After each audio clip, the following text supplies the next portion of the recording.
Le visage angélique de Lucie, 6 ans, ne laissait rien transparaître. Mais son ventre, lui, criait l'horreur. « J'ai besoin d'une sage-femme, disait-elle. Ce n'était pas un simple cas médical.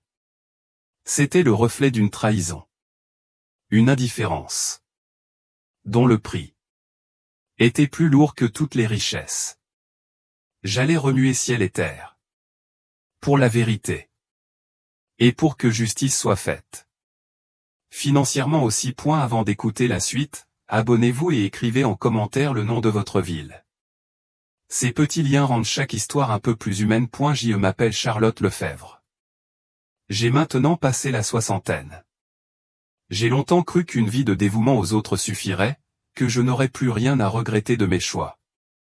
Mais un jour, il y a des années de cela, face à une petite fille aux yeux suppliants, j'ai réalisé qu'il y a des dons, qui ne se mesurent pas à ce qu'on reçoit en retour, mais à ce qu'on apprend de soi-même, et à ce qu'on donne en écoutant vraiment.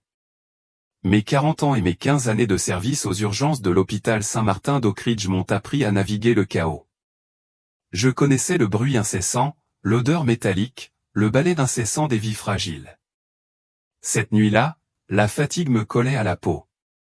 Mes muscles étaient endoloris, après 14 heures debout. Juste au moment où je m'apprêtais à signer ma dernière fiche, une porte s'ouvrit. Ce n'était pas le claquement habituel, mais un glissement sourd, comme un soupir. « J'ai besoin d'une sage-femme, s'il vous plaît. J'ai besoin d'une sage-femme. » Ce cri perça le brouhaha habituel. Un cri d'enfant. Perdu. Désespéré. Je me suis retourné. Là, dans l'embrasure de la porte, se tenait une silhouette minuscule. Une fillette. Pas plus de 6 ans.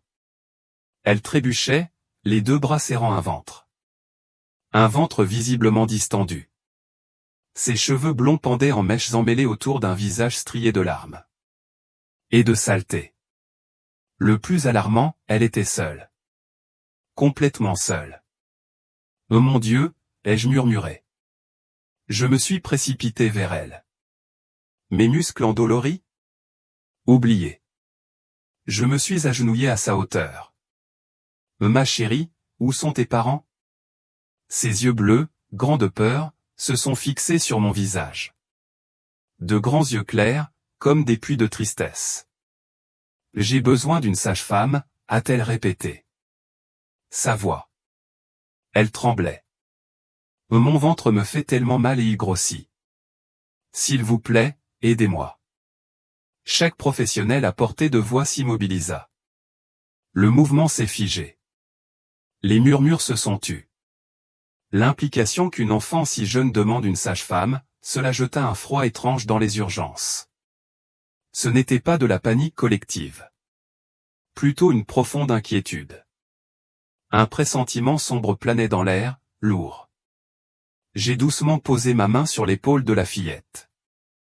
Son manteau élimé pendait lâchement sur sa petite silhouette. Partout. Sauf autour de son abdomen. Celui-ci était gonflé. Étrangement. Remarquablement. Son teint était pâle. Ses cheveux, ternes. De la saleté sous ses ongles. Des signes. À mes 40 ans et mes 15 ans d'expérience, ces signes criaient bien plus qu'une simple maladie. Ils criaient la misère. L'abandon. Je m'appelle Charlotte. Je suis infirmière. Comment t'appelles-tu, ma chérie? Lucie, a-t-elle murmuré. Elle a grimacé. Elle a déplacé son poids. Lucie Dubois. Quelque chose bouge à l'intérieur, a-t-elle soudainement murmuré. Ses yeux se sont écarquillés. D'une peur renouvelée. Je le sens la nuit, ça bouge dans mon ventre. Ça me fait peur. Le souvenir de Sarah, ma petite sœur, m'a traversé l'esprit. Brutalement. Sarah aussi. Elle avait eu un mal étrange. Non écouté. Assez tôt. Un sentiment d'urgence silencieuse. Implacable. Il s'est emparé de moi. J'ai serré sa petite main. Une promesse silencieuse venait de naître en moi. Lucie. Lucie Dubois. Ce nom, si simple, portait déjà en lui le poids de tant de non-dits. Je sentais que ma place, désormais, n'était pas seulement d'apaiser la douleur physique, mais de sonder l'âme. De dévoiler ce qui se cachait derrière ces mots innocents. Oh bonjour, Lucie. Est-ce que ça te dérangerait si on regardait ton ventre? Le docteur Antoine Girard, notre pédiatre de garde, s'est approché. Lentement. Son visage était composé. Pour cacher. Pour masquer. Son inquiétude. Nous avons besoin de comprendre ce qui se passe pour t'aider à te sentir mieux. Lucie a hoché la tête. Avec hésitation. Ses bras. Toujours protecteurs. Autour de son ventre. En l'aidant à s'installer sur le chariot, mes yeux ont capté d'autres signes troublants. Sa pâleur. Presque cireuse. La matité de ses cheveux. La saleté. Incrustée sous ses ongles. Ses chaussures étaient usées. Jusqu'à la semelle. Au moins une taille trop petite. Les lacets étaient noués. Maladroitement. Son manteau. Il présentait des fils de différentes couleurs. Là où quelqu'un avait tenté de réparer des déchirures. Chaque détail. Chaque fibre de son être. Criait la précarité. Lucie, y a-t-il quelqu'un que nous pouvons appeler, ai-je demandé doucement. Ta maman ou ton papa? Quelqu'un qui prend soin de toi. Tante Sylvie s'occupe de moi maintenant, a murmuré Lucie. Sa voix. Infinitésimale. Mais elle travaille ce soir. Elle travaille toujours la nuit. J'ai échangé un regard avec le docteur Girard. Un simple échange. Mais lourd de sens. Ce n'était clairement pas juste une urgence médicale. C'était un faisceau de vie. Un enchevêtrement. Comment es-tu venue à l'hôpital, Lucie? Je suis venue à pied, a-t-elle simplement dit. Ses yeux bleus, fixés sur le vide. Personne n'écoute quand je leur parle de mon ventre. Personne ne m'entend à la maison. Ces mots. Innocents. Si simples. Mais ils portaient un poids. Un poids qui se posa lourdement sur ma poitrine. Il résonnait. Étrangement. Avec les murmures inaudibles de Sarah. Ma petite sœur. Mon cœur s'est serré. J'ai fait une promesse. Silencieuse. Une promesse gravée dans la chair. Cet enfant. Elle serait entendue. Quelle que soit la cause. Son abdomen. Mystérieusement gonflé. Quelles que soient les circonstances. Qui l'avait amené seul. Aux urgences. Par cette nuit froide. De vendredi. Je ne serais pas. Un autre adulte. Qui aurait manqué d'écouter. Le docteur Girard maintenait son calme professionnel. Une façade. Que je connaissais bien. Mais je pouvais percevoir. L'inquiétude. Profonde. Dans ses yeux. Il recula. Et écrivit plusieurs ordonnances sur le dossier de Lucie. Nous avons besoin d'une prise de sang, et j'ordonne une échographie immédiate. Et appelez l'aide sociale à l'enfance. Nous devons localiser sa tutrice sans tarder. Le protocole. La machine s'est mise en marche. Mais pour moi, c'était bien plus. C'était un écho. Un devoir. Une rédemption. Les minutes, les heures, se sont étirées. J'étais là, au chevet de Lucie, mon rôle de soignante se mêlant à un autre, plus intime. Celui d'une présence. D'une oreille attentive. Je tentais de l'apaiser. De trouver un chemin vers son petit monde. Lucie, peux-tu me parler de ta maison? J'ai posé la question doucement. Où vis-tu avec tante Sylvie? Ses yeux ont dérivé. Vers les dalles. Du plafond. Un regard lointain. Comme si elle cherchait les mots. Ou les images. Dans le bâtiment bleu. Près des rails. Une pause. Notre appartement, il est au 3e étage. Mais l'ascenseur ne marche plus. Elle a continué. Sa voix, monotone. Descriptive. Le sol a des trous. À certains endroits. Et les lumières ne s'allument pas. Toujours. Mon estomac s'est noué. Chaque mot. Un coup de poignard. Mais je devais écouter. Tout. Et la nourriture? Que as-tu mangé aujourd'hui? Lucie a réfléchi. Un instant. Son petit front s'est plissé. Quelques biscuits. De la boîte. Une autre pause. Et j'ai trouvé une pomme. Dans mon cartable. Du déjeuner d'hier.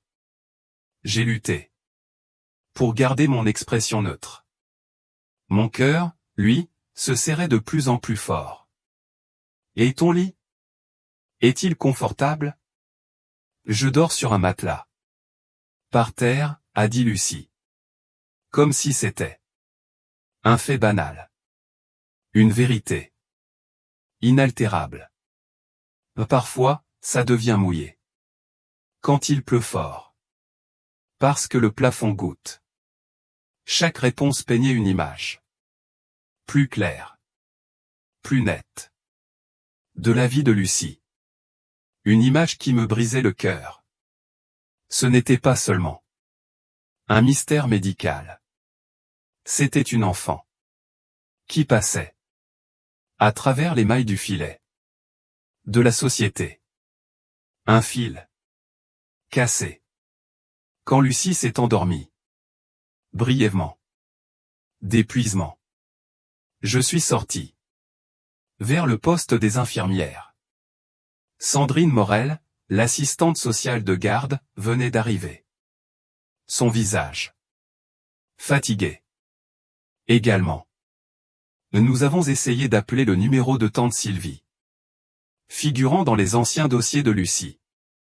Mais il est déconnecté, ai-je expliqué.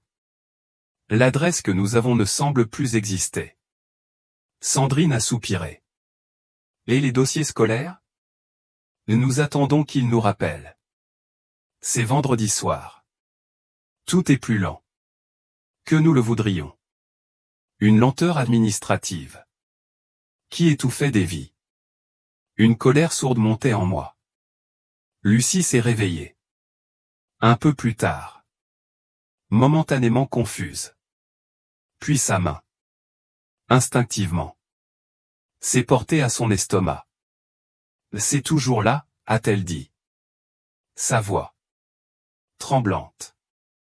Je pensais que c'était peut-être un mauvais rêve. Mon cœur. Se serra. Promets-moi que tu ne laisseras pas mon ventre exploser, a-t-elle demandé. Sa voix. Petite. Et effrayée. Promets-moi que tu ne me laisseras pas seul. Avec les choses qui bougent. En regardant. Ses yeux bleus. Confiants. J'ai fait une promesse. Je n'étais pas sûr. De pouvoir tenir. Mais que je me battrais. De toutes mes forces. Pour honorer. Je te le promets, Lucie. Tu n'es plus seule. Par politique hospitalière. Lucie aurait dû être transférée. Au service pédiatrique. Sous la supervision. De l'aide sociale à l'enfance. Mais quelque chose. Dans le mystère médical. Et la vulnérabilité. De la fillette.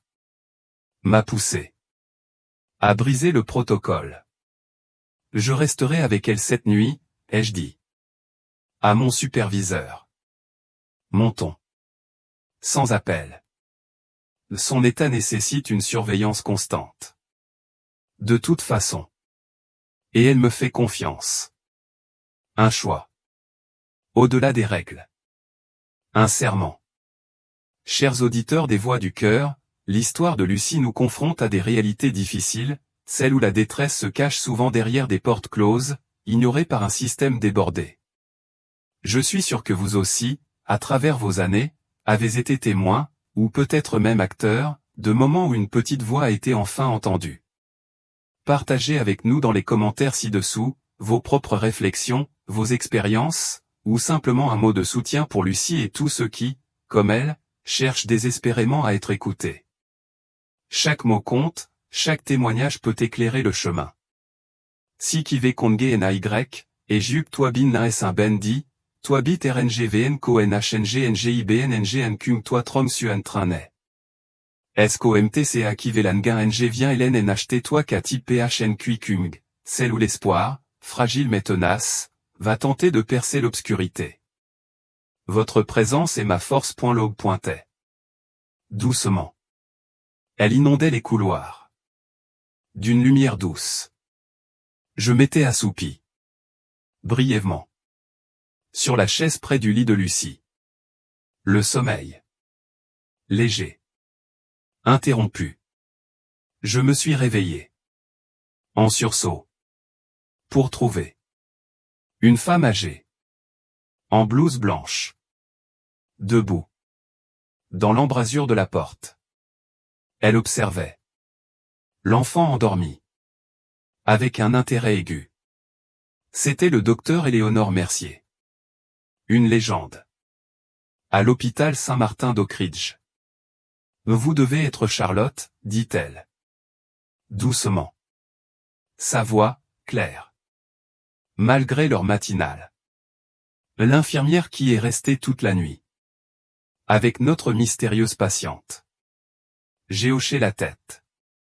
En m'étirant discrètement. Pour soulager mes muscles. Engourdi. Le docteur Girard m'a demandé de consulter, expliqua le docteur Mercier. Il a mentionné des résultats inhabituels à l'échographie et aux analyses de sang. Elle s'approcha du lit de Lucie. Elle observa l'abdomen distendu de la fillette. Avec un œil expert. Un œil qui avait vu tant de choses au fil des décennies. Depuis combien de temps présente-t-elle ces symptômes? C'est flou. Elle est arrivée seule. Hier soir. Nous n'avons pas encore pu joindre sa tutrice. Les sourcils du docteur Mercier se sont légèrement levés. Un mouvement imperceptible. Mais lourd de sens. Arrivée seule. À son âge. Elle jeta un coup d'œil. Au dossier de Lucie. Puis à l'enfant endormi. Et qu'est-ce qui l'a amené ici? Quels ont été ses mots exacts? Elle disait qu'elle avait besoin d'une sage-femme, ai-je répondu. Baissant ma voix. Instinctivement. Elle n'arrêtait pas de dire qu'il y avait quelque chose qui bougeait dans son ventre. Au lieu de l'alarme ou de l'incrédulité que j'avais vu sur les visages d'autres professionnels. L'expression du docteur Mercier montra une reconnaissance pensive. Une étincelle dans ses yeux. Elle m'a regardé. Puis a détourné le regard vers la fenêtre. J'ai déjà vu cela. Auparavant, a-t-elle murmuré. Plus pour elle-même que pour moi. Il y a 30 ans. J'ai traité des enfants du Massif central avec des symptômes remarquablement similaires à ceux de Lucie. Les tests standards avaient tout manqué. Ses paroles m'ont saisi.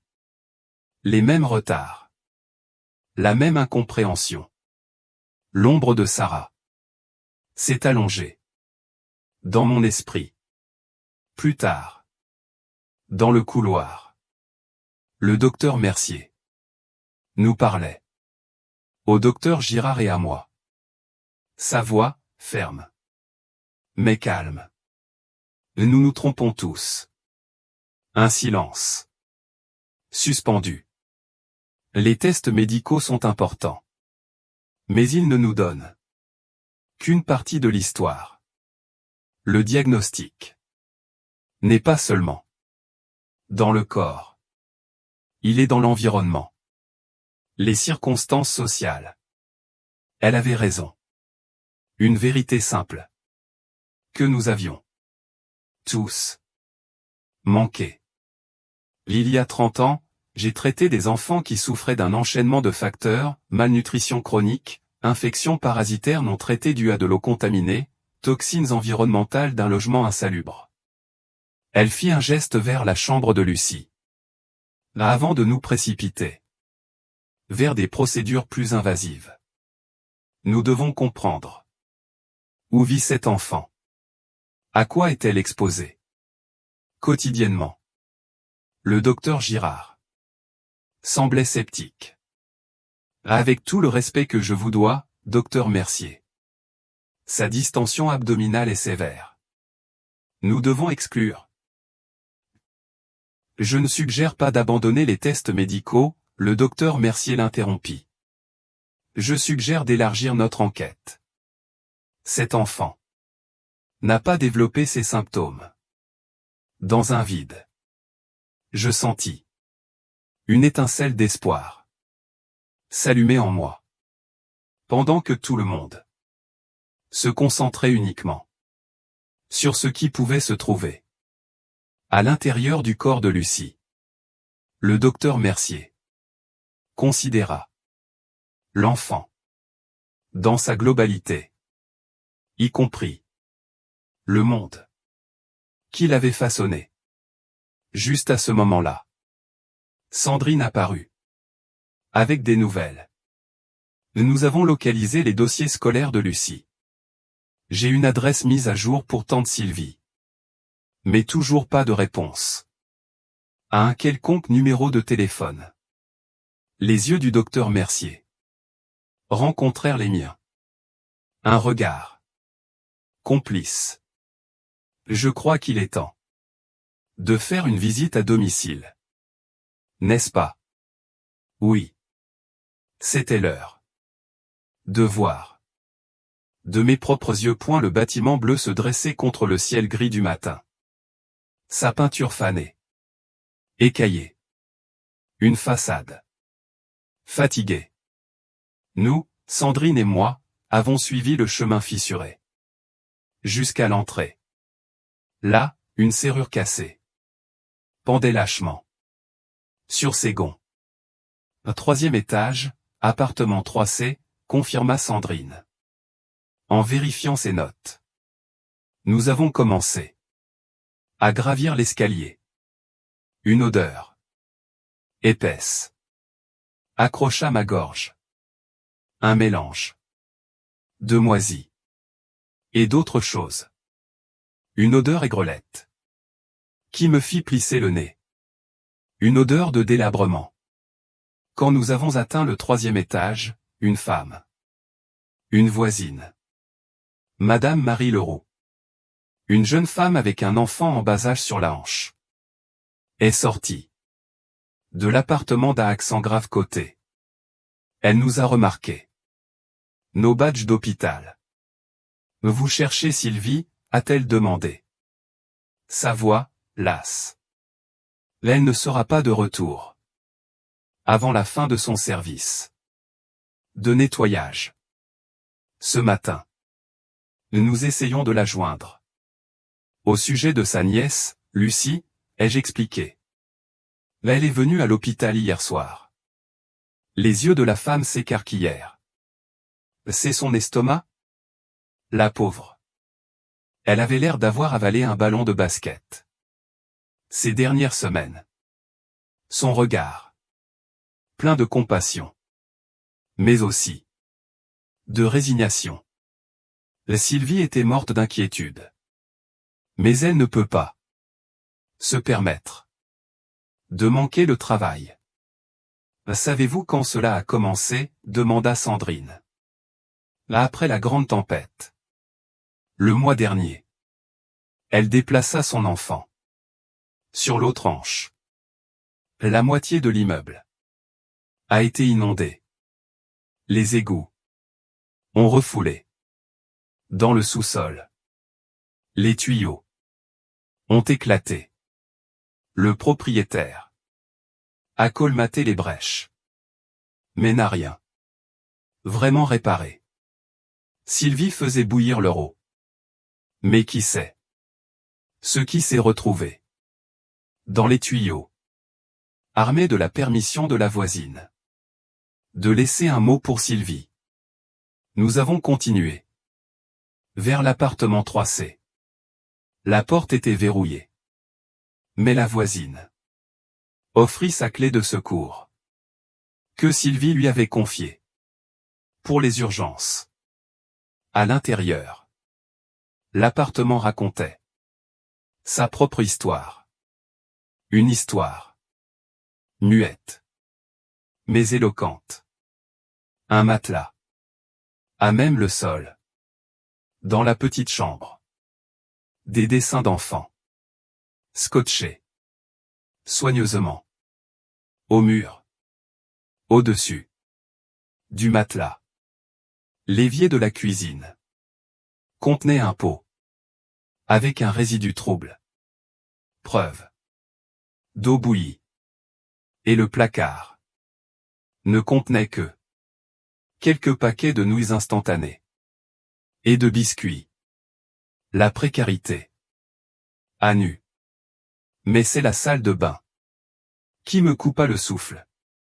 Une eau brunâtre goûtait lentement du robinet rouillé et de la moisissure sombre s'épanouissait le long des bords de la baignoire. Dans la poubelle, des emballages vides de remèdes gastriques en vente libre. Ce nom destiné aux enfants de l'âge de Lucie. Une tentative désespérée d'automédication. Regardez ça, appela Sandrine. Depuis la chambre. Elle tenait un carnet qu'elle avait trouvé sous l'oreiller de Lucie. Page après page. Montrait des dessins du ventre de Lucie, devenant de plus en plus grand, avec des créatures ondulantes se multipliant à l'intérieur. Les dernières pages étaient les plus troublantes. Lucie s'était dessinée dans un lit d'hôpital. Son estomac énorme, avec quelque chose essayant de s'en libérer. Si ces dessins sont une sorte de chronologie, ai-je commencé. Ma voix. Presque un murmure. Sandrine hocha la tête. Sévèrement. Cela fait des mois. Pas des jours. Que cela se développe. Plus tard. En quittant. Une femme. Madame Sophie Bernard. La maîtresse de Lucie. La rencontrer. Elle avait appris la visite. À l'hôpital. Par la voisine. Je m'inquiète pour Lucie. Depuis des mois, a-t-elle admis. Son visage. Marqué par l'inquiétude. J'ai déposé un signalement. Auprès de l'aide sociale à l'enfance. Quand elle a commencé à venir à l'école affamée. Et à se plaindre. De maux d'estomac. Rien ne s'est passé. Le signalement a été déposé, Sandrine a demandé. Sèchement. Il y a 6 semaines. Ils ont dit qu'ils enquêteraient. Mais Madame Bernard a écarté les mains. Impuissante. En préparant notre départ, j'ai jeté un dernier regard au dessin de Lucie. La progression était claire. D'un petit inconfort à une peur accablante. À mesure que ce qui se passait à l'intérieur de son petit corps empirait. J'ai soigneusement plié le carnet et les placé dans mon sac. Si ces dessins sont exacts, ai-je dit doucement. Cela a commencé des mois. Avant que quiconque ne s'en rende compte. Et nous manquons de temps. Ce n'était plus une supposition. C'était une certitude glaciale. Nous étions face à une tragédie en devenir. Une horloge biologique qui tournait implacablement. Pour cette petite fille, un sentiment d'urgence oppressant m'a envahi. Le tumulte de l'orage n'avait rien en comparaison de la tempête intérieure qui faisait rage en moi. Dans le silence oppressant des urgences, une voix féminine s'éleva au-dessus du grondement. Despérate. Insistante. J'ai besoin de voir Lucie Dubois. Je suis sa tante, sa tutrice. Je me suis précipité vers le son. J'ai trouvé une femme trempée de pluie au guichet d'accueil. Ses vêtements étaient usés, mais propres. Ses mains brutes et gercées par le travail acharné. C'était Sylvie Dubois. Malgré ses 35 ans à peine, l'épuisement avait creusé des rides profondes autour de ses yeux. Ah, comment va Lucie? Est-ce qu'elle va bien? Sa voix brisée par la panique et la fatigue. Je suis Charlotte, l'infirmière qui s'occupe d'elle. Elle est stable. J'ai essayé de rassurer. D'abord. Ah, comment êtes-vous arrivé ici? À travers l'orage? 3 bus, répondit-elle. Le souffle court. Et puis j'ai marché les 2 derniers kilomètres. Quand les routes ont été inondées. Ses yeux pleins de larmes. Je ne pouvais plus attendre. Je devrais l'avoir emmenée plus tôt, mais sans mutuelle. Je l'ai conduite dans un coin tranquille de la salle d'attente, remarquant la boue sur ses chaussures usées. Et comment son uniforme, portant le logo d'un service de nettoyage local, était encore humide de la pluie. Au lieu de l'accusation, j'ai choisi la compassion. Lucie nous a parlé de la maison, des inondations dans votre immeuble et des problèmes d'eau. Les épaules de Sylvie s'affaissèrent. Un poids invisible l'écrasait. J'ai tellement essayé. Mais tout va de travers. Depuis que ma sœur est morte. Et que j'ai pris Lucie en charge. J'ai perdu mon contrat de travail. Et mon temps de travail a été réduit. Sa voix tomba en un murmure. Et puis l'immeuble a été inondé. Et le propriétaire a à peine réparé quoi que ce soit. J'ai fait bouillir l'eau. Comme on nous l'a dit, continua-t-elle. Les yeux baissés. Mais le ventre de Lucie n'arrêtait pas de grossir. J'économisais pour une visite chez le médecin. Je faisais des heures supplémentaires. Mais alors?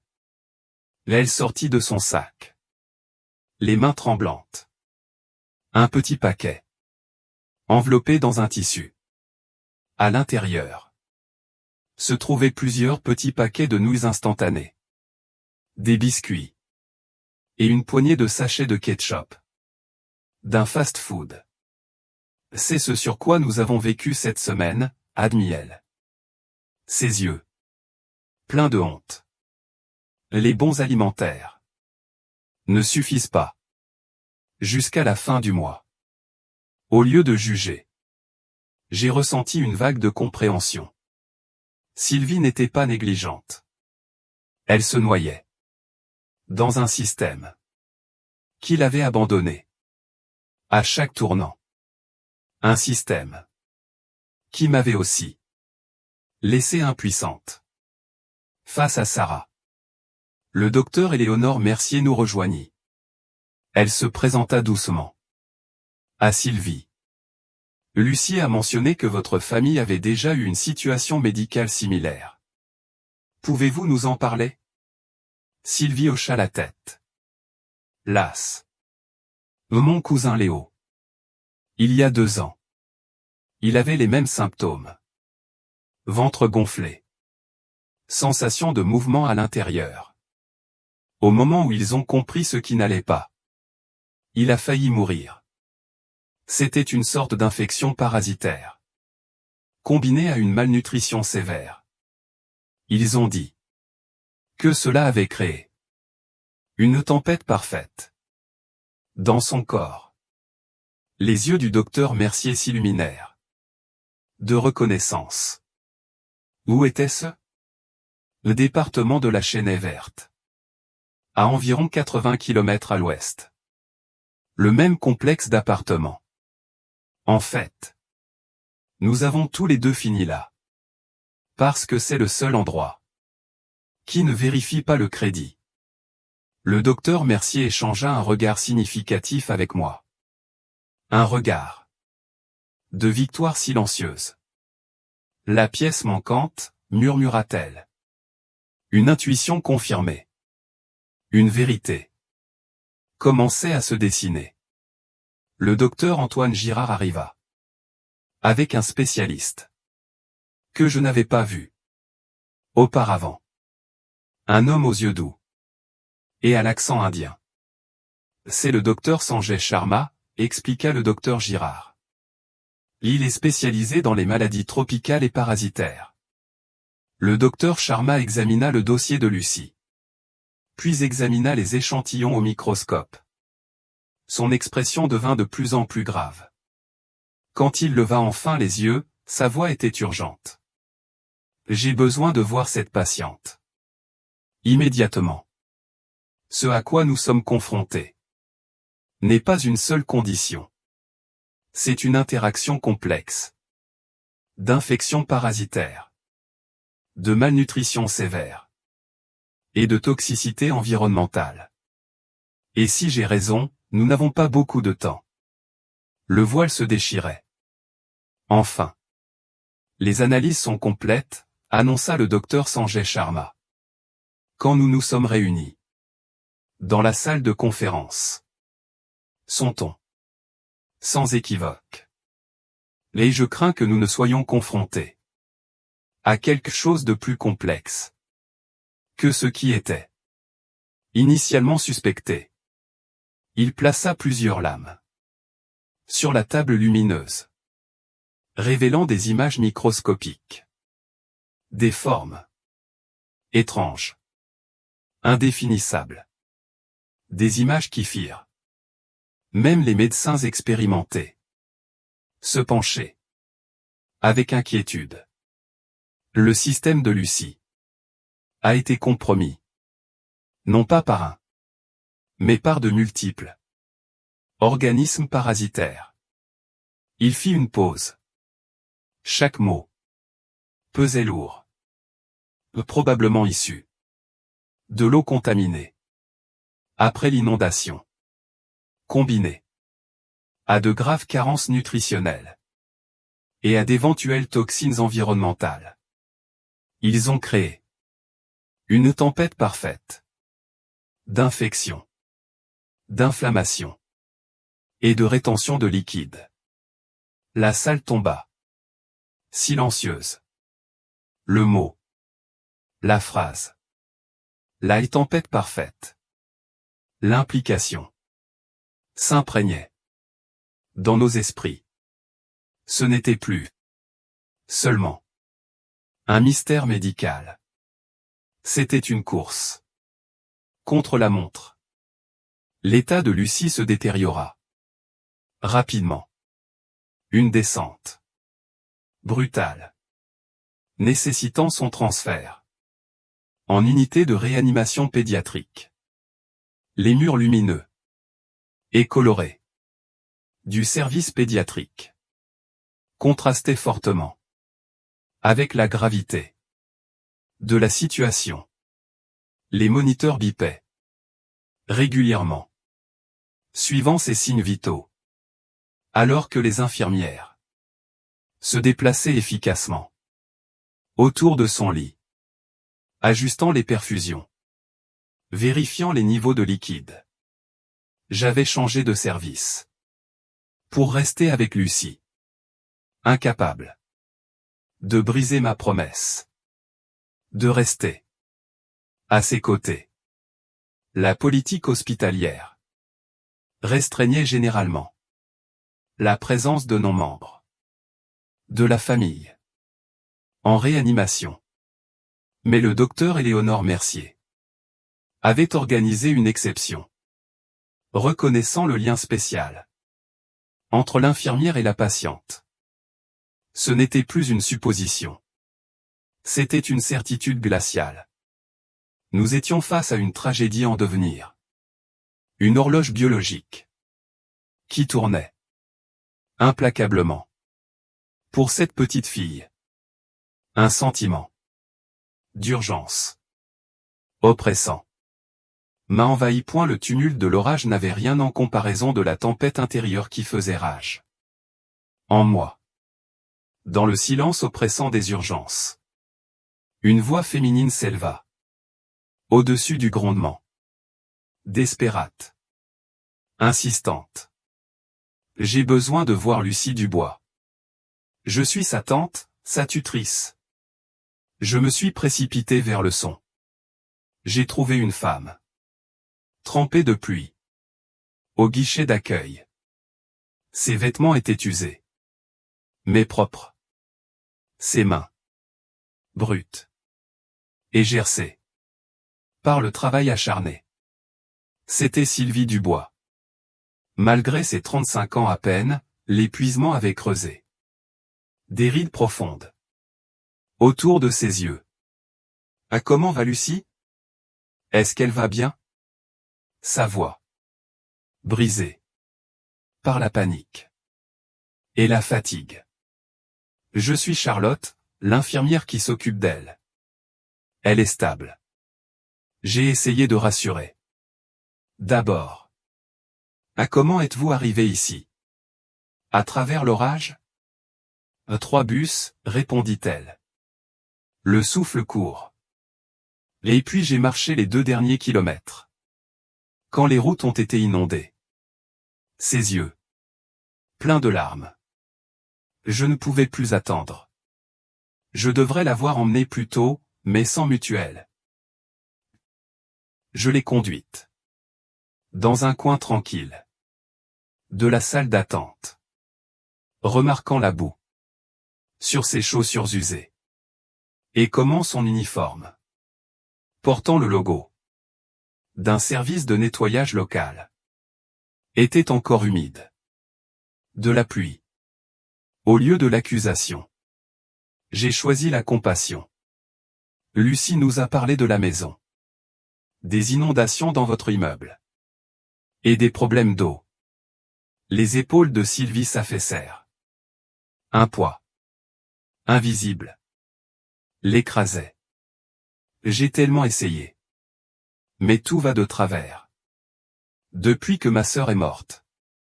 Et que j'ai pris Lucie en charge. J'ai perdu mon contrat de travail.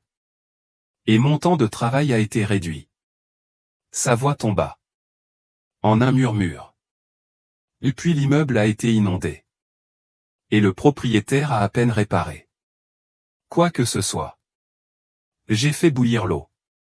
Comme on nous l'a dit, continua-t-elle. Les yeux baissés.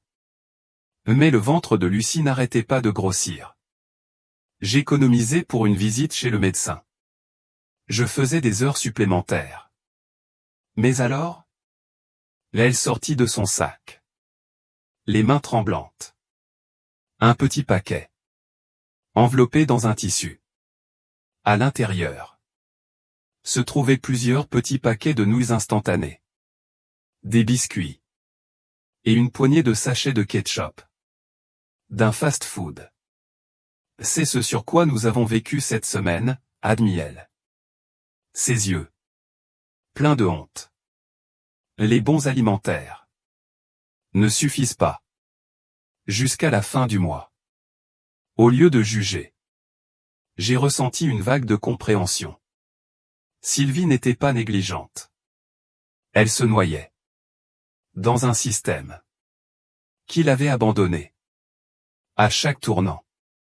Un système. Qui m'avait aussi laissé impuissante. Face à Sarah. Le docteur Éléonore Mercier nous rejoignit. Elle se présenta doucement. À Sylvie. Lucie a mentionné que votre famille avait déjà eu une situation médicale similaire. Pouvez-vous nous en parler? Sylvie hocha la tête. Las. Mon cousin Léo. Il y a 2 ans. Il avait les mêmes symptômes. Ventre gonflé. Sensation de mouvement à l'intérieur. Au moment où ils ont compris ce qui n'allait pas, il a failli mourir. C'était une sorte d'infection parasitaire, combinée à une malnutrition sévère. Ils ont dit que cela avait créé une tempête parfaite dans son corps. Les yeux du docteur Mercier s'illuminèrent de reconnaissance. Où était-ce? Le département de la Chênaie Verte. À environ 80 km à l'ouest. Le même complexe d'appartements. En fait, nous avons tous les deux fini là. Parce que c'est le seul endroit qui ne vérifie pas le crédit. Le docteur Mercier échangea un regard significatif avec moi. Un regard de victoire silencieuse. La pièce manquante, murmura-t-elle. Une intuition confirmée. Une vérité commençait à se dessiner. Le docteur Antoine Girard arriva. Avec un spécialiste que je n'avais pas vu auparavant. Un homme aux yeux doux et à l'accent indien. C'est le docteur Sanjay Sharma, expliqua le docteur Girard. Il est spécialisé dans les maladies tropicales et parasitaires. Le docteur Sharma examina le dossier de Lucie. Puis examina les échantillons au microscope. Son expression devint de plus en plus grave. Quand il leva enfin les yeux, sa voix était urgente. J'ai besoin de voir cette patiente. Immédiatement. Ce à quoi nous sommes confrontés n'est pas une seule condition. C'est une interaction complexe. D'infection parasitaire. De malnutrition sévère. Et de toxicité environnementale. Et si j'ai raison, nous n'avons pas beaucoup de temps. Le voile se déchirait. Enfin. Les analyses sont complètes, annonça le docteur Sanjay Sharma. Quand nous nous sommes réunis dans la salle de conférence. Son ton. Sans équivoque. Et je crains que nous ne soyons confrontés à quelque chose de plus complexe que ce qui était initialement suspecté. Il plaça plusieurs lames sur la table lumineuse, révélant des images microscopiques. Des formes étranges, indéfinissables. Des images qui firent même les médecins expérimentés se pencher avec inquiétude. Le système de Lucie a été compromis. Non pas par un, mais par de multiples organismes parasitaires. Il fit une pause. Chaque mot pesait lourd. Probablement issu de l'eau contaminée. Après l'inondation. Combiné à de graves carences nutritionnelles et à d'éventuelles toxines environnementales. Ils ont créé une tempête parfaite d'infection, d'inflammation et de rétention de liquide. La salle tomba. Silencieuse. Le mot. La phrase. La tempête parfaite. L'implication s'imprégnait dans nos esprits. Ce n'était plus seulement un mystère médical. C'était une course contre la montre. L'état de Lucie se détériora rapidement. Une descente brutale, nécessitant son transfert en unité de réanimation pédiatrique. Les murs lumineux et colorés du service pédiatrique contrastait fortement avec la gravité de la situation. Les moniteurs bipaient régulièrement, suivant ces signes vitaux, alors que les infirmières se déplaçaient efficacement autour de son lit, ajustant les perfusions, vérifiant les niveaux de liquide. J'avais changé de service pour rester avec Lucie, incapable de briser ma promesse de rester à ses côtés. La politique hospitalière restreignait généralement la présence de non-membres de la famille en réanimation. Mais le docteur Éléonore Mercier avait organisé une exception, reconnaissant le lien spécial entre l'infirmière et la patiente. Elle feuilleta une autre page, révélant des résultats de laboratoire, des chiffres, des graphiques, des mystères. Mais il y a un quatrième facteur que nous avons manqué. Une maladie génétique rare qui affecte la réponse du système lymphatique à l'inflammation. C'est ce qui explique pourquoi le liquide ne cesse de se réaccumuler malgré nos traitements. Le docteur Antoine Girard étudia les anciennes notes de cas. Son expression, une lueur de compréhension. Les enfants de vos cas précédents se sont-ils rétablis? Oui, répondit le docteur Mercier, sans hésitation. Mais seulement après avoir traité tous les facteurs simultanément. Traiter uniquement les parasites ou uniquement la malnutrition n'était pas suffisant. Tandis que les médecins discutaient des modifications de traitement. Mes pensées vagabondaient vers Lucie.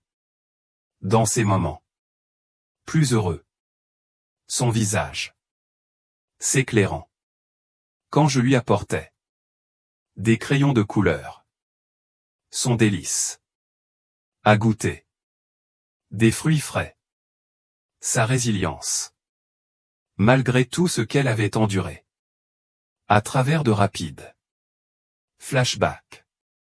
Nous entrevoyons la vie de Lucie avant l'hospitalisation, partageant un repas maigre avec sa tante, s'endormant sur son matelas fin, serrant sa poupée, dessinant à l'école, pendant que les autres enfants jouaient dehors. De petits moments révélant à la fois les épreuves et l'amour. Nous devrons adapter notre approche, dit le docteur Sharma. Changer les médicaments antiparasitaires. Ajouter un soutien lymphatique. Et traiter les carences nutritionnelles plus agressivement. Le docteur Mercier hocha la tête. Et nous avons besoin de tests spécifiques pour confirmer la composante génétique. Sans cette pièce, nous ne faisons que deviner. L'équipe se dispersa pour mettre en œuvre le nouveau plan. Un sens renouvelé de leur objectif. Dans leur mouvement, je suis retourné au chevet de Lucie, où Sylvie s'était endormie, tenant la main de sa nièce. Lucie a bougé, tandis que je vérifiais ses signes vitaux. C'est le matin, demanda-t-elle, d'une voix endormie. Presque, dis-je en souriant. Et le docteur Mercier pense qu'elle a trouvé comment aider ton ventre à aller mieux. Les yeux de Lucie s'écarquillèrent. Vraiment? Plus de choses qui bougent? C'est le plan. Alors que l'aube se levait, jetant une lumière dorée à travers la fenêtre. Les premiers résultats des nouveaux tests commencèrent à arriver. Le docteur Sharma les examina avec une excitation croissante. Le docteur Mercier avait raison, confirma-t-il. Cela explique presque tout ce que nous voyons. Mais il y a encore quelque chose dans ces schémas que je n'arrive pas tout à fait à identifier. Quelque chose qui crée cette formation inusitée. La pièce manquante du puzzle restait insaisissable. Mais pour la première fois, depuis des jours, nous avions une direction claire. Et avec elle, une étincelle d'espoir authentique. Le soulagement me submergea. Lentement point le soleil printanier filtrait à travers les fenêtres de l'hôpital, marquant une semaine. Depuis l'admission de Lucie, l'équipe médicale avait mis en œuvre le plan de traitement complet du docteur Éléonore Mercier, abordant chaque composante de l'état complexe de Lucie. Bien que son amélioration ne fût pas spectaculaire, le déclin dangereux s'était arrêté. Une victoire en soi. Dehors, une transformation remarquable avait lieu. La nouvelle de la situation de Lucie s'était répandue dans toute la communauté, allumant une vague de compassion qui surprit tout le monde.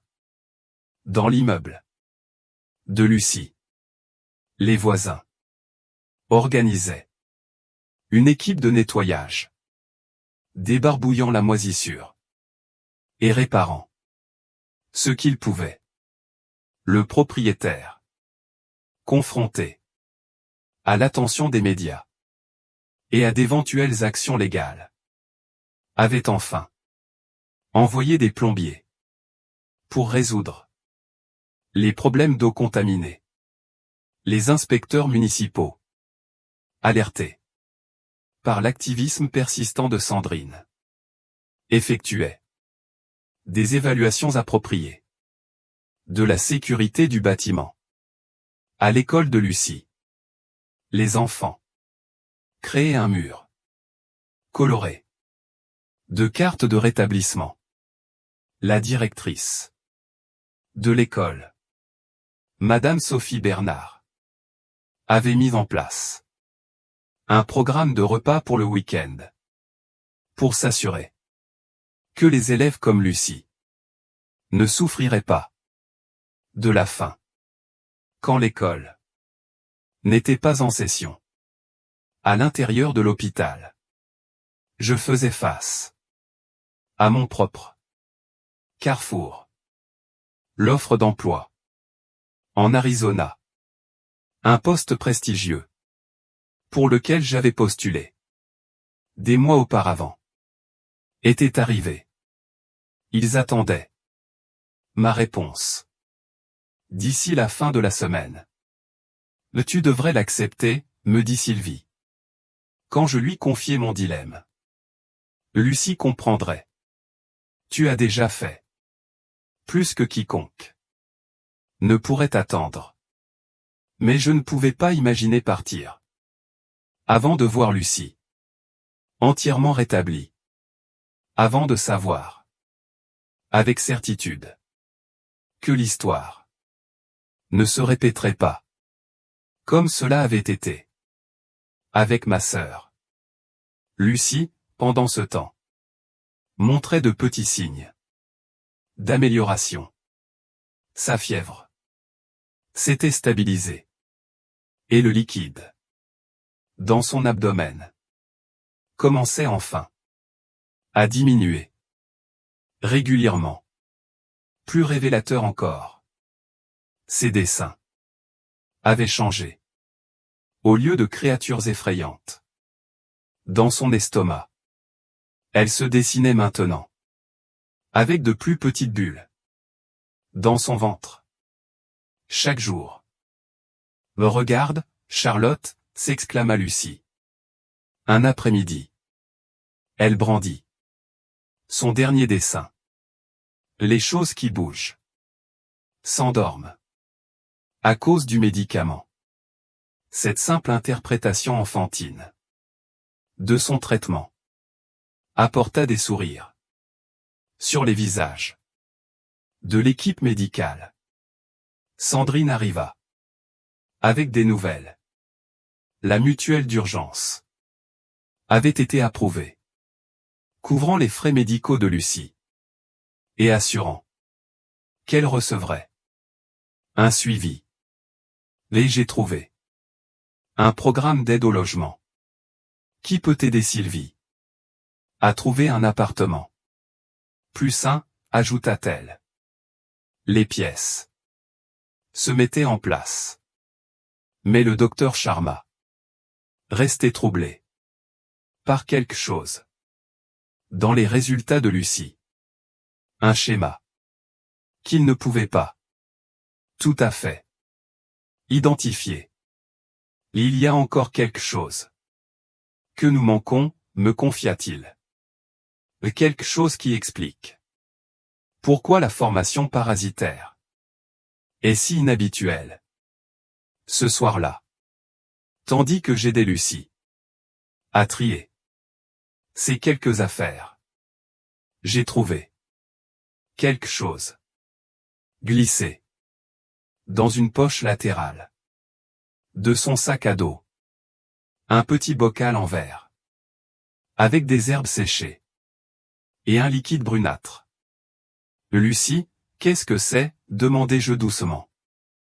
C'est la médecine spéciale de tante Sylvie, expliqua Lucie innocemment. Quand mon ventre a commencé à faire mal, elle m'en donnait chaque soir. Ça avait un goût moche, mais elle disait que ça nettoierait mes entrailles. Je fixai le bocal.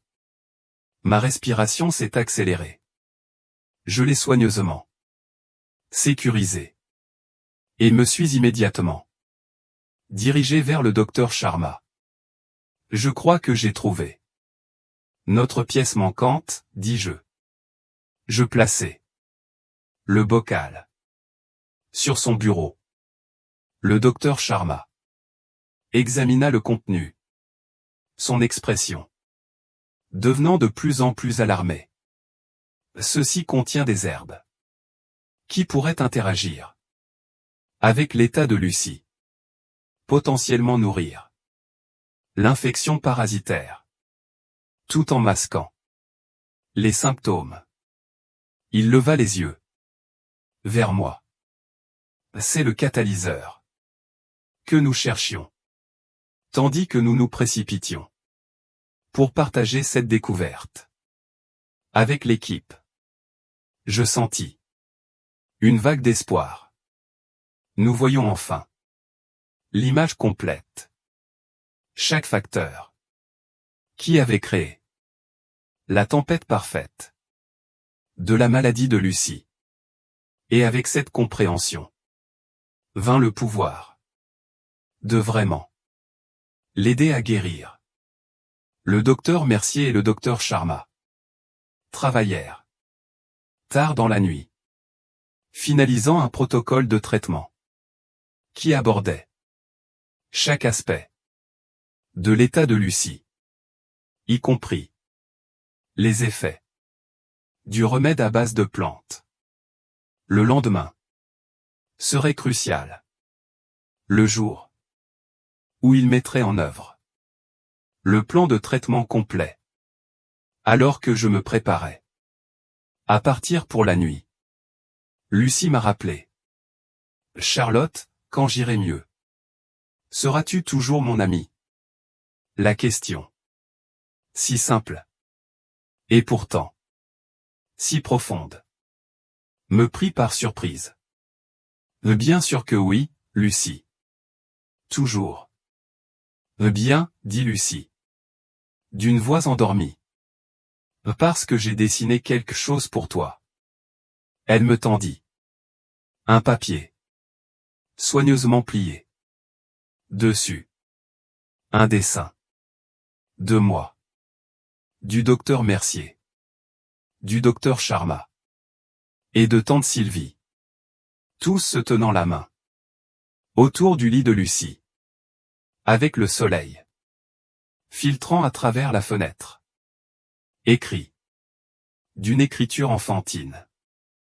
Soigné. Les mots, mes gens qui écoutent. Un nœud. S'est formé.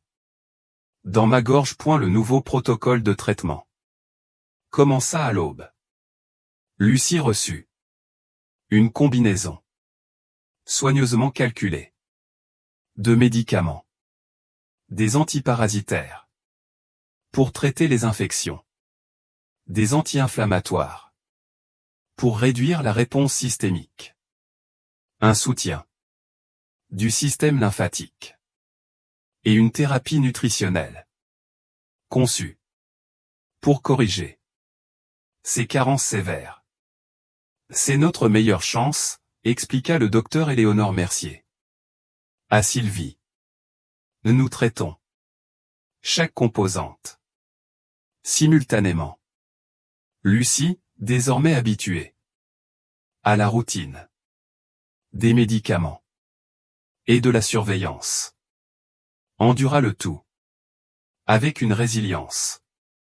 Remarquable. Ce médicament.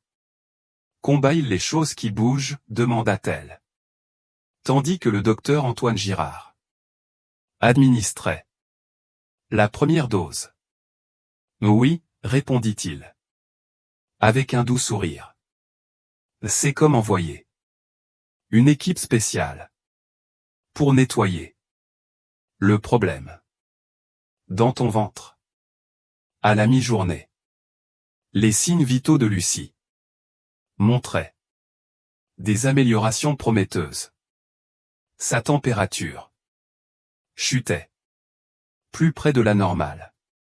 Et la douleur, qui avait été sa compagne constante, commençait à s'apaiser. Je ne les sens plus bouger. Autant, rapporta T.L. Son petit visage s'éclairant d'espoir. Mais la médecine suivait souvent des chemins imprévisibles. À l'approche du soir, Lucie développa soudainement de l'urticaire, une réaction allergique à l'un des nouveaux médicaments. Sa respiration devint laborieuse. Ses lèvres légèrement bleutées. Anaphylaxie, cria le docteur Girard. Sa voix aiguë. D'urgence.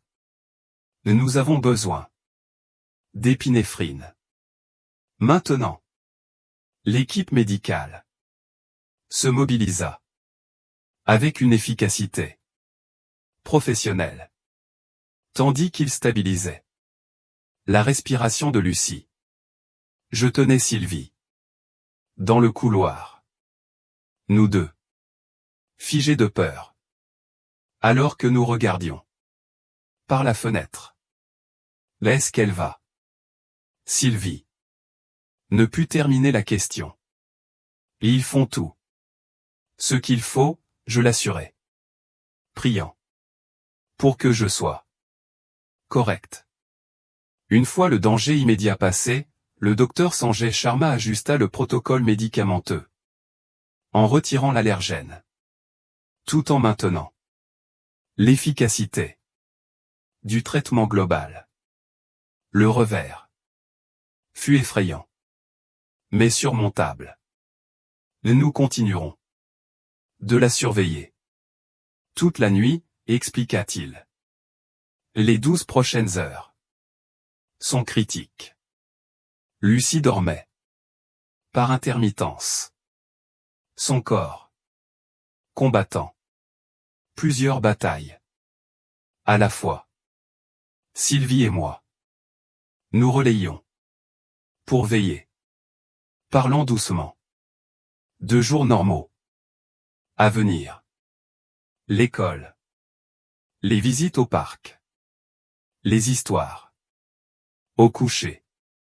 Comme si le fait de formuler ces espoirs simples pouvait aider à les rendre réalité. Près de minuit. Le docteur Mercier détermina que le liquide dans l'abdomen de Lucie avait de nouveau atteint des niveaux dangereux et devait être drainé.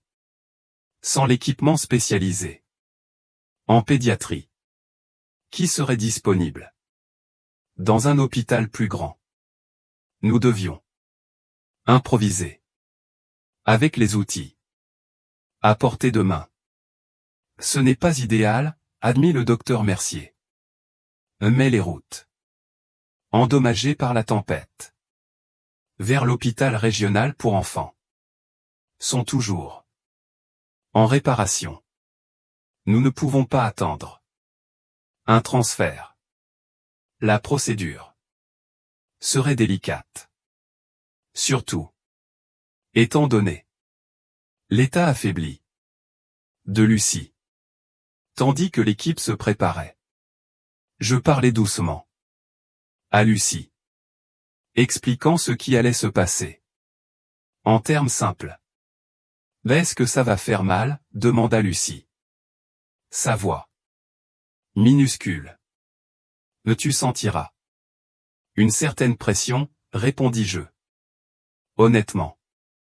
Mais nous te donnerons des médicaments pour aider avec la douleur. Et je te tiendrai la main tout le temps. Lucie hocha la tête. Bravement. Les choses qui bougent vont-elles sortir? Une partie du liquide qui rend ton ventre gros va sortir, expliquai-je. Cela devrait t'aider à te sentir mieux. La procédure commença avec une concentration tendue dans la pièce.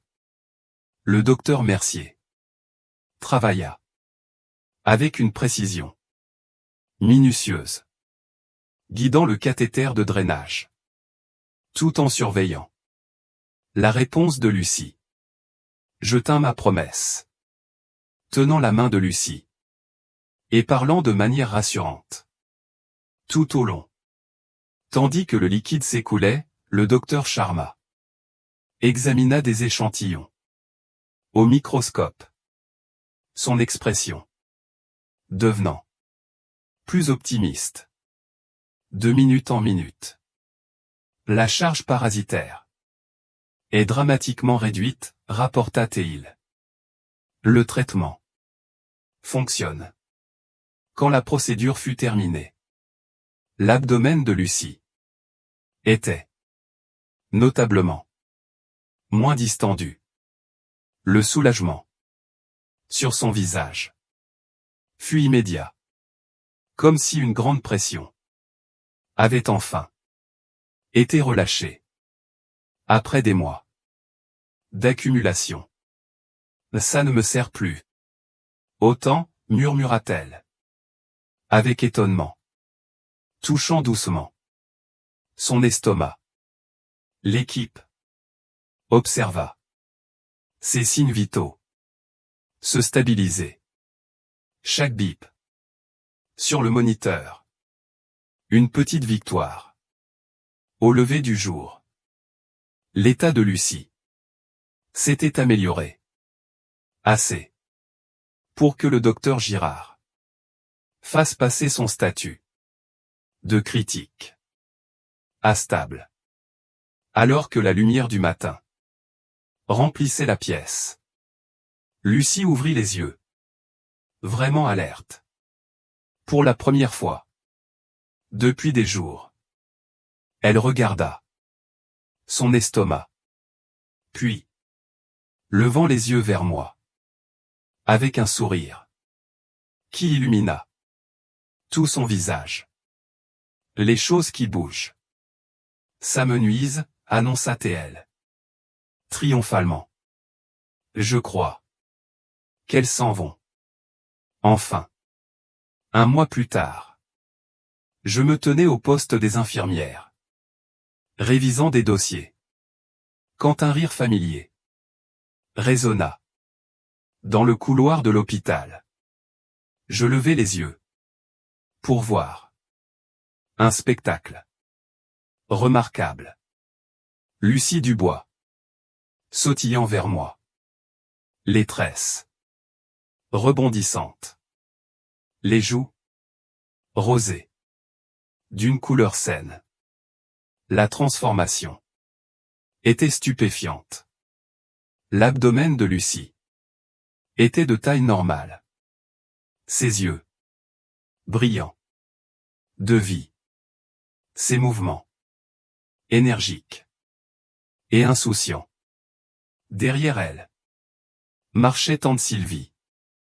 Elle aussi transformée. Le poids écrasant de l'inquiétude s'était envolé de ses épaules. Sa posture plus droite. Son sourire authentique. Charlotte, cria Lucie, se précipitant pour un câlin. On est venu pour mon contrôle. Je l'ai serré dans mes bras, m'émerveillant de la différence qu'un mois avait faite. Regarde-toi. Tu es comme une nouvelle personne. Je suis officiellement sans parasite, annonça Lucie. Fièrement. Plus de choses qui bougent. Dans mon ventre. Le diagnostic final avait été confirmé.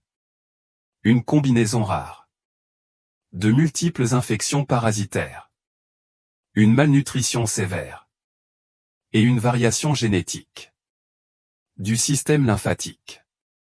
Le tout exacerbé par des toxines environnementales et le remède artisanal. Ensemble, ces facteurs avaient créé la tempête parfaite des symptômes de Lucie. Le couloir de l'hôpital Saint-Martin d'Oak Ridge. Autrefois, un lieu de peur et d'incertitude. Pour Lucie, ressentait maintenant comme un lieu de retrouvailles. Le docteur Antoine Girard s'arrêta pour lui faire un high five. Sandrine Morel, des services sociaux, lui apporta un petit cadeau. Un tout nouveau livre de coloriage et des crayons. Même monsieur Bertrand Leroy, l'administrateur de l'hôpital, sourit et hocha la tête en la voyant passer. Nous avons déménagé dans un nouvel appartement, partagea Sylvie. Eau propre. Pas de moisissure. Et un vrai contrôle des nuisibles. Le programme d'aide au logement que Sandrine a trouvé a été une bouée de sauvetage. Et je ne travaille plus que 2 emplois. Maintenant, ajouta-t-elle, de meilleures heures. Une mutuelle. Pour nous deux. C'est encore juste. Mais nous gérons. Les changements s'étendaient au-delà de Lucie et Sylvie. Leur ancien immeuble était en rénovation majeure. Après que les inspecteurs de la ville eurent trouvé de nombreuses violations des codes, l'école de Lucie avait mis en place un programme de repas complet et des dépistages de santé. La communauté, qui avait été autrefois invisible, recevait Enfin. L'attention. Longtemps due. Quant à moi. Charlotte Lefebvre. J'avais décliné. Le poste prestigieux. En Arizona. J'avais plutôt accepté un rôle nouvellement créé à l'hôpital Saint-Martin d'Oak Ridge, chargé de liaison santé communautaire, me concentrant sur l'identification des enfants vulnérables avant que la crise ne survienne. C'était ma victoire silencieuse, ma vengeance intelligente contre les défaillances du passé. Je dépliai le dessin pour découvrir une scène colorée. Lucie, moi, le docteur Mercier et tante Sylvie, toutes se tenant la main sous un grand parapluie, tandis que des nuages d'orage s'amoncelaient au-dessus. Mais contrairement à ses dessins précédents, celui-ci montrait le soleil perçant les nuages, projetant sa lumière sur les 4 figures au bas d'une écriture enfantine soignée. Lucie avait écrit « Merci de m'avoir écouté » quand personne d'autre ne pouvait entendre. Le docteur Éléonore Mercier se joignit à nous, ses yeux sages, pétillants, en regardant l'œuvre. Voilà un résumé parfait de ce voyage, n'est-ce pas? Alors que nous marchions ensemble vers la sortie, Lucie, sautillant entre Sylvie et moi, je méditais sur tout ce qui avait changé depuis cette nuit d'orage, où une petite fille, effrayée, avait trébuché dans les urgences, demandant une sage-femme. Ce que Lucie avait réellement demandé était bien plus simple, et pourtant bien plus profond. Quelqu'un pour l'entendre, pour voir sa souffrance, pour reconnaître que sa petite voix comptait. Dehors, le soleil printanier réchauffait nos visages, tandis que Lucie levait les yeux vers le ciel bleu clair. Son secret murmurait. Enfin entendu. Sa lutte silencieuse. Enfin terminée. L'histoire d'une enfant parmi d'innombrables autres. Mais un puissant rappel que parfois, le médicament le plus important de tous est simplement la volonté d'écouter. Tante Sylvie, en se relevant avec Lucie, portait une dignité nouvelle. Elle avait appris que l'amour ne réside pas seulement dans les sacrifices silencieux, mais aussi dans l'humilité de chercher de l'aide, de briser le cycle de la honte pour le bien-être de ceux qu'on aime. Un parent, même accablé, trouve sa force morale en reconnaissant ses limites et en agissant avec courage et lucidité pour l'enfant. Lucie, tenant fermement la main de Charlotte, avait montré que même la plus petite des voix, portée par le courage d'affronter sa vérité, peut réveiller le monde. Elle avait appris que l'amour le plus pur est celui qui ne craint pas de dire les choses telles qu'elles sont, même quand cela fait peur, car la vérité est la première étape vers la guérison, pour soi et les autres. Dans le tumulte de la vie moderne, où les systèmes peuvent se rigidifier et les individus s'isoler, l'histoire de Lucie rappelait la valeur inaliénable de la vérité et le pouvoir redoutable de la conscience. Elle montrait que chaque voix, si petite soit-elle, mérite d'être entendue, et que l'humanité de chacun se révèle non pas dans la perfection, mais dans la capacité à voir au-delà des apparences, à démanteler les murs de l'indifférence et à agir avec un cœur ouvert. Une société est jugée à la façon dont elle écoute ses murmures les plus faibles. Que pensez-vous de la décision de Charlotte? Auriez-vous fait le même choix en refusant cette offre lointaine pour embrasser un chemin plus proche, plus enraciné? Auriez-vous agi différemment à sa place, face aux épreuves et aux choix moraux? Partagez vos réflexions dans les commentaires ci-dessous, je lis toujours chacun de vos mots avec une attention particulière. Si cette histoire vous a touché, vous a fait réfléchir sur les liens invisibles qui nous unissent, n'oubliez pas de laisser un pouce bleu, de la partager avec ceux que vous pensez qu'elle pourrait émouvoir, et bien sûr, de vous abonner à la chaîne Les Voix du Cœur pour ne pas manquer nos prochaines explorations des mystères de l'âme humaine. Je vous donne rendez-vous pour notre prochaine histoire et qui sait, la prochaine fois, c'est peut-être votre propre histoire qui sera contée.